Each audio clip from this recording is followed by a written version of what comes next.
Sê maats, nou ja, net so vinnig enetjie. Weet julle wat? Ons het 'n nuwe videoetjie gemaak, ek en my vrou, waar sy my gewys het hoe om hierdie heerlike vla-verrassing te maak. En jy was ook, my man was ook 'n verrassing. Ek was ook 'n verrassing. Vir die video gewees. Julle sal maar self moet ondervind, maar daar's net een manier hoe julle dit kan ondervind. Gaan julle vra, asseblief, gaan YouTube toe, gaan kyk, hy sal daar wees teen die 3de Maart, dan gaan jy daai video kan sien.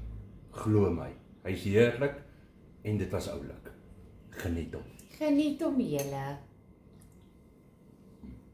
En ek mis my dogter vreeslik. Hulle het vanoggend 5:00 gery. So vroeg. Ja, hulle het 'n ander keuse gehad. Daai tyd lê ek nog met my teesakkies op my oë. Pakkie staan nie nou 'n special op hulle kondensmelk. Ek weet nie, dit is een of ander kondensmelk. Dis R2.95 'n blikkie. Jy moet jou eie blik bring.